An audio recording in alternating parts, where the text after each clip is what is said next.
Hello बच्चों, तो अब तक आपने फॉर्मल इनविटेशन पढ़ चुके। उस फॉर्मल इनविटेशन में हमने एक्सेप्टिंग और डिसलाइन पढ़े थे।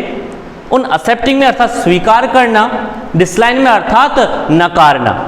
जिनमें एक्सेप्टिंग में हमने attend, join, present, to come इत्यादि का, एबल का इत्यादि शब्दों का प्रयोग करके हमने उन चीज़ों को बनाया था। डिसलाइन में जैसे डिसलाइन शब्द आ गया, अनेबल आ गया, ड्यू टू अटेंड्स आ गया, ये सारे शब्द थे। नॉट प्रेजेंट आ गया। अगर ऐसे शब्द आ जाएं तो वो डिसलाइन वाले कहलाते हैं। हमने फॉर्मल बना लिए। अब आते हैं इनफॉर्मल में। तो इनफॉर्मल में थोड़ी सी खास बात होती है। इनफॉर्मल में एज ए लेटर थोड़ा सा इसमें प्रारूप आता है, जिसमें हम सेंडर एड्रेस लिखते हैं और रिसीवर एड्रेस अर्थात सेंडर एड्रेस भेजने वाले का पता आ जाता है, दिनांक आ जाती है यहाँ पर और सैल्यूशन आ जाता है। जैसे सामने आपके सामने क्वेश्चन लिखा हुआ है।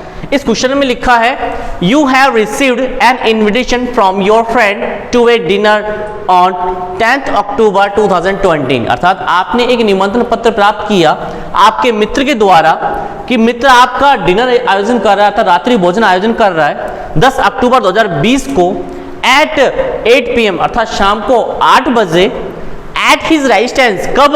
उस अर्थात कहाँ पर कर रहा है? हिज रेजिडेंस अर्थात उसके घर पे कर रहा है, जो निवास स्थान उस पर जो कर रहा है। तो सेलिब्रेट, वह मना रहा है हिज सक्सेस, उसकी सफलताओं को। In this examination of class 12 कि उसने कक्षा 12वीं में अच्छे अंक प्राप्त किए हैं और इस अच्छे अंक प्राप्त करने की वजह से वो अपने घर पर खुशियां मना रहा है अर्थात सेलिब्रेट आयोजन कर रहा है। एक डिनर पार्टी आयोजन की है। Right and informal reply accepting the invitation. आपको एक इनफॉर्मल रिप्लाई करते हुए एक इन्विटेशन निर्माण करना है जिसमें एक्सेप्टिंग स्वीकार करने वाली बातें हैं। तो इस इन्विटेशन बनाने के लिए आपको पता है एक बॉक्स का निर्माण करते हैं। जैसे मैंने बॉक्स का निर्माण कर रखा है। सबसे पहले सेंडर एड्रेस आ गया अर्थात भेजने वाले का पता 165 रामनगर कॉलोनी। यहाँ पर एक एड्रेस दे दिया मैंने, अलवर। 1 अक्टूबर 2020 कि 1 अक्टूबर 2020 को है। आप अपने दोस्त को रिप्लाई कर रहे हैं डियर राजेश। यहाँ पर नाम आ गया राजेश का अर्थात जिस फ्रेंड को आप रिप्लाई कर रहे हैं उसको जो आपने इन्विटेशन प्राप्त किया है। आप ये चीज़ें खास ध्यान रखें। उस एक्सेप्टिंग या डिसलाइन वाले में सब में ये लाइनें आएंगी जरूर। कौन कौन सी? ये एड्रेस आ जाएगा वहाँ पर, उसके बाद दिनांक आ जाएगी, सैल्यूशन अर्थात संबोधन आ जाएगा। इसमें लिख रखा है I am very happy to receive this invitation कि मैंने आपका वो जो इन्विटेशन था उसे प्राप्त किया है। एंड आल्सो वेरी ग्लैड और मैं बहुत ही खुश हूँ that you have passed your examination. आपने आपकी एग्जाम को पास किया विद 98%, क्योंकि उसने 10th क्लास में पास आउट हुआ है, वो अच्छे अंकों से पास हुआ है, इसलिए आपने 98% मार्क्स से आपने ये अर्जित किया, आपने अच्छा पास किया।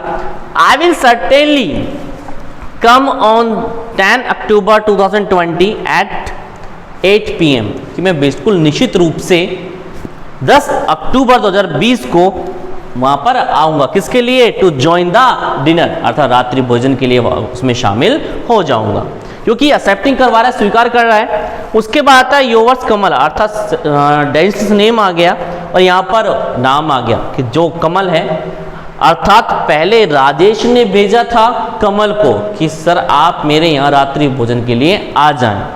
अब जो रिप्लाई कर रहा है वो कौन कर रहा है? कमल कर रहा है। किसको? राजेश को। ठीक है सर आपने, अच्छा ठीक है भाई, या दोस्त जो यहाँ पर दोस्त है कि मैं बहुत ही खुश हूँ कि आपने कक्षा 12वीं में आपने अच्छे अंक प्राप्त किए और आपने 98% मार्क्स अर्जित करते हुए आपने एक रात्रि भोजन का आयोजन किया है। मैं बिल्कुल उसमें निश्चित रूप से आऊँगा।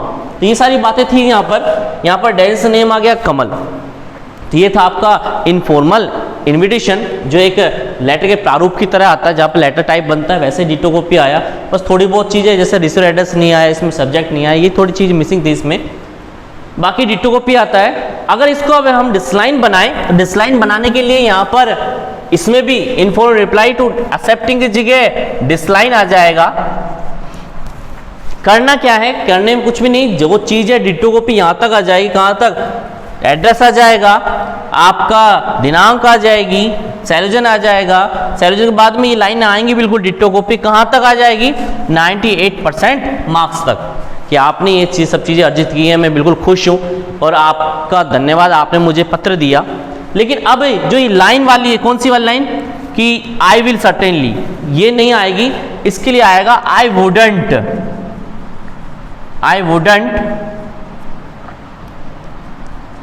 To be able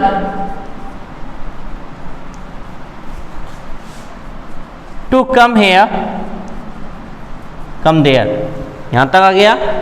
because I have an urgent work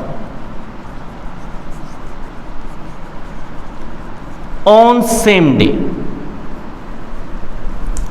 कहने का मतलब एक लाइन ये आएगी, ये लाइन तो आएगी नहीं, आई विल सर्टेनली, इसकी जगह I wouldn't to be able to come there because I have an urgent work on same day. अपन अर्जेंट वर्क की लिखते हैं ना, एप्लीकेशन लिखते हैं, उसी टाइप आ जाएगी कि मैं उस जगह या उस स्थान पर आने में असमर्थ हूं क्योंकि मेरे पास अर्जेंट काम आ चुका है उसी दिन।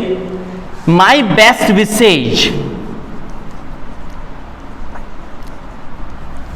My best wishes always with you, ये लाइन आ जाएगी ऑलवेज विद यू। ये सारी लाइनें बातें हैं टोटल जो आ जाएंगी आपके नीचे। डिटो कॉपी योर्स कमल ही रहेगा। तो इस तरह आपके इनफॉर्मल इन्विटेशन खत्म होते हैं। फॉर्मल मैंने करवा ही चुका, इनफॉर्मल भी करवा दिए। अगर कोई चीज़ समझ में नहीं आती तो आप मुझे कमेंट बॉक्स में लिख सकते हैं।